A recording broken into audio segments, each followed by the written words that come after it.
Hey guys, Tola here on Monday, February 2nd, 2015. It's also Movie Monday, so we're going to be bringing you my review on The Boy Next Door. But before we get to that, let me give a quick little shout out to myself. 8 years ago today, I arrived here in Hollywood, Los Angeles. Love it. It's been an awesome journey. Continues to get better. So, hey, pretty cool. Made it thus far. And it's also Puxatawny Phil saw his shadow today, Groundhog Day. Did you guys see that? Another 6 weeks of winter, but the good news is it hasn't been that bad. So we're in for a good 6 weeks, I'm sure.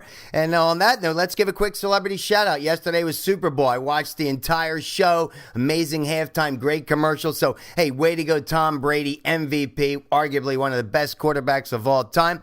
Pretty good show, right? Nail biter came down to the end where the New England Patriots beat the Seattle Seahawks.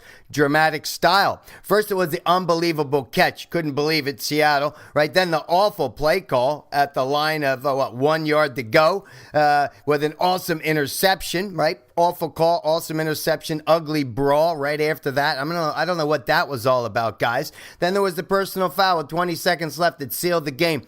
But hey, way to go, Patriots, best team yesterday for sure. Fourth time in the 20th century, 4 times for Tom Brady. Like I said, he's one of the greats. But what I really enjoyed was the commercials. You got to see all the commercials and the halftime show. First, that's the halftime show. Katy Perry, she's amazing. I mean, talk about words to describe the show. Fearless, right? She was fearless. It's a feel-good show. It was positive. It was happy. It was uplifting. It was powerful. I mean, all these qualities. It was very kid-friendly. I like Teenage Dream, California Girls. Lenny Kravitz comes on. Talk about style. I mean, I love his style. I mean, I love your boots, Lenny. Hey, way to go with the leather. And Missy Elliott, she's one of the greatest of all time. I mean, I can't say enough about this. I mean, I had such the best Super Bowl, I think the best of all time in my years on the planet. And I love the fireworks at the end. Great display. You know, thank you. God bless America. Way to go, Katie, man. Way to put on an amazing show. And the commercials. Hey, this year, the commercials are all about positivity, inspiring. Right? The message they're sending is you got to dream. You got to dream big and believe anything is possible because it is, right? They were heartfelt. They were funny, original, inspiring, all these great qualities. Some of my favorites, right? For the cars, I mean, a lot of good car commercials. Nissan, right? Cats in the Cradle, the Harry Chapin song. When the dad's a race car driver, really good one. Chevy, Be a Dad, love that one. And Jeep, towards the end, right?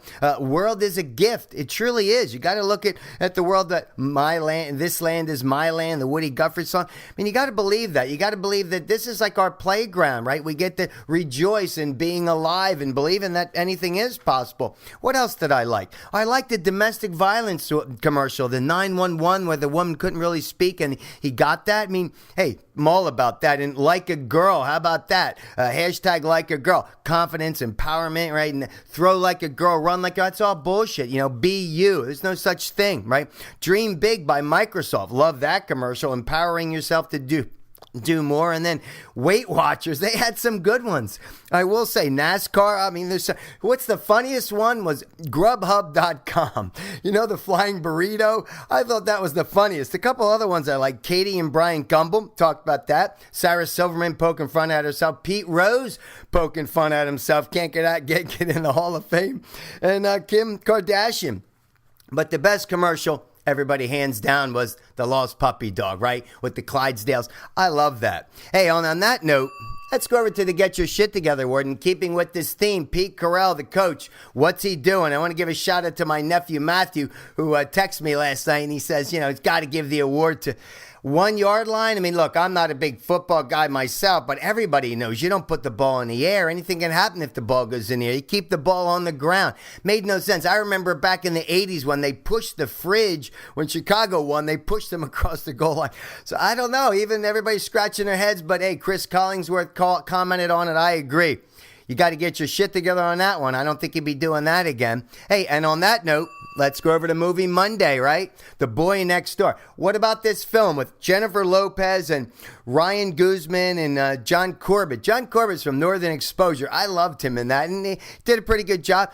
J-Lo, if you like J-Lo, you're going to like this film. She looks great. I mean, I don't know how old she is, but she looks amazing. Really sexy. But here's what you say about this movie. You ask the question, why? Like, one of these horror films, like, why are you doing that? It's because it's a movie. That's the answer, right? First of all, here's another thing I had a problem with was the unprotected sex. Great sex scene, by the way. It was a great scene. One scene, amazing scene, but it talks, well, it's unprotected sex. Here's the thing, though, with this guy, Ryan Guzman. I think he's another version of Theo James. Would love to see Theo James in this film. Theo from Divergent, love him. But, this guy, Ryan, did a good job, but I don't think he was as psycho enough. Remember Christian Bale, an American Psycho? Christian Bale, younger version of Christian Bale, would have been amazing in this film. It's not that young anymore, but, The Boy Next Door. Why does she do the things she does? Go into a dark house. The Mini Cooper at the end, what was up with that? And where'd that come from? And the vice principal's house. I mean, all these things, you ask yourself, why? And because it's a movie, right? Nobody with a right brain would kind of do these stupid things that these people do, but it's scary, kind of in a psycho way. And, it's not heartfelt. There's a lot of things it's not this movie, but I will say it's entertaining and you want to stay with it. You want to stay because you want to see the ending. Is it a happy ending? Is it a sad ending? Does the kid get what's coming to him? You got to watch the movie to get to the end. So I stayed with it, but I will say, not one of my favorites. I think you want to rally the family at home, big thing of popcorn and watch it there. Don't bother going to the theater. I'm giving it 1.5 thumbs. You know the rating, 1, 2, or 3. If it wasn't for J-Lo, I'd probably give it a 0 or a half thumb, but J-Lo makes the film. She looks awesome. 1.5, and that's it for today, guys. Hope you enjoyed it. And remember, dreams do come true, but hey, what do I know?